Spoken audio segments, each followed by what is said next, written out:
बिस्मिल्लाहिर्रहमानिर्रहीम। पिछले चंद दिनों में जमालपुर और मुंगेर के बारे में जो ख़बरें आ रही थीं कि 196 लोगों को कोरोना होने का शुबा हो गया है, 80-85 लोगों को कोरोना होने का शुबा हो गया है। ये ख़बरें तकलीफ़ की भी थीं, तशवीश की भी थीं। अल्लाह का फ़ज़ल है कि बहुत बड़ी तादाद बेहतर निकली है और ऐसा मालूम हुआ है कि सिर्फ़ 2 आदमियों की रिपोर्ट कोरोना पॉजिटिव की है। ये 2 की तादाद भी तकलीफ़देह है, तशवीश की चीज़ है और दुआ है कि अल्लाह ताला उन दोनों को और सबों को सेहत दे और अच्छी सेहत दे। अभी ख़ास तरीक़े पर मुंगेर ज़िले में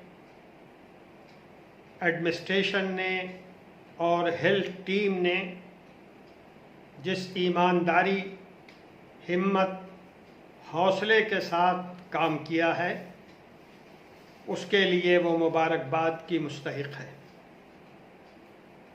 अभी ख़ास तरीक़े पर मैं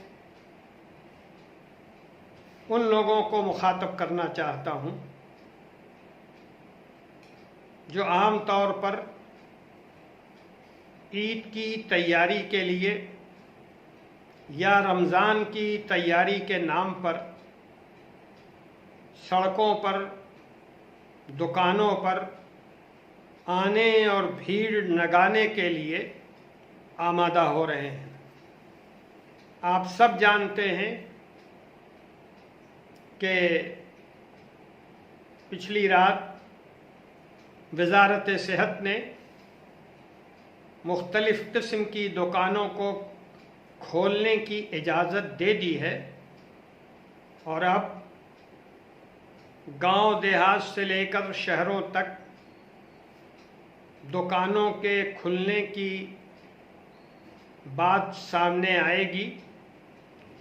जो दुकानदार हैं वो अपनी दुकान खोलेंगे और ख़ास तरीक़े पर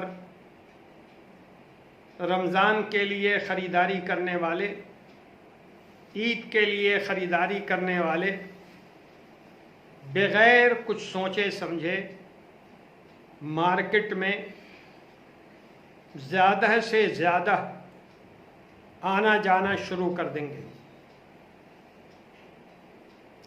और याद रखिए, ये कैफ़ियत, ये बात फिर दोबारा कोरोना को बढ़ाने की तरफ एक कदम होगा और फिर मीडिया आपको बदनाम करेगा कि मुसलमानों की वजह से ये मर्ज़ फैल रहा है और बढ़ रहा है।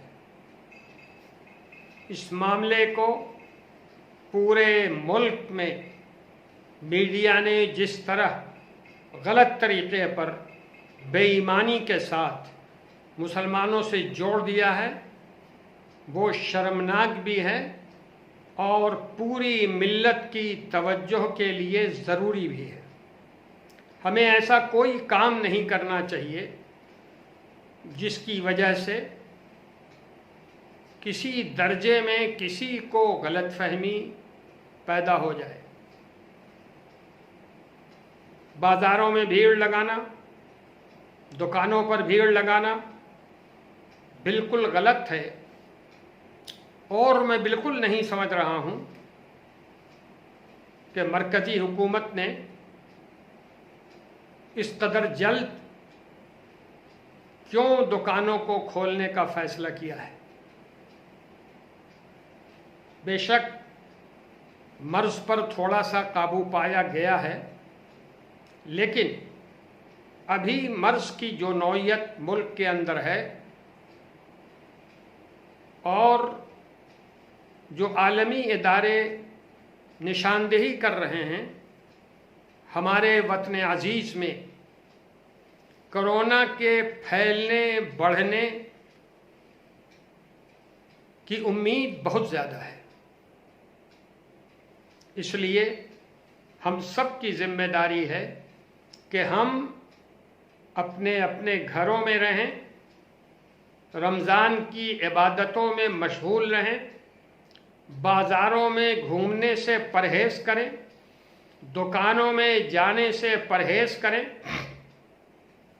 और हमारी ये भी जिम्मेदारी है और मैं दिल से ये महसूस करता हूँ और आपको मशवरा दे रहा हूँ कि आप खुद आपके घर के लोग, आपके बच्चे पुराने कपड़े में ईद की नमाज अदा कर लें अपनी अपनी जगहों पर। ये ज़्यादा बेहतर है बनिस्बत इस बात के कि आप बाज़ारों में घूमें और ख़रीदारी करें। मसलहत इसी में है, अक्ल का तकाज़ा यही है कि आप अपने आप को घरों में महदूद रखें और अल्लाह के सामने सर झुकाएं, अल्लाह से मांगें, अपने गुनाहों की माफ़ी मांगें, अपने गलतियों पे तौबा करें और अल्लाह से दुआ करें कि ऐ अल्लाह मस्जिदों के दरवाज़े हमारे लिए खोल दीजिए। और ये याद रखिए, जब ये मर्ज़ बिल्कुल काबू में आ जाएगा तभी मस्जिदों के दरवाज़े खुलने के इम्कानात हैं। इसलिए घर में बैठकर अल्लाह को याद करके अपने गुनाहों से तौबा मांगते हुए मस्जिदों के दरवाज़े के खुलने की दुआ पूरे इखलास, पूरी लिल्लाहियत के साथ करनी चाहिए। बाज़ारों में घूमने की रिवायत को ख़त्म कीजिए। ख़रीदारी का सिलसिला बेहद ज़रूरी सामान ख़रीदने की हद तक महदूद रखिए। अपने आप को अल्लाह की याद में लगाइए। इंशाअल्लाह पूरे मुल्क से ये मुसीबत दूर हो जाएगी। वस्सलामु अलैकुम वरहमतुल्लाह।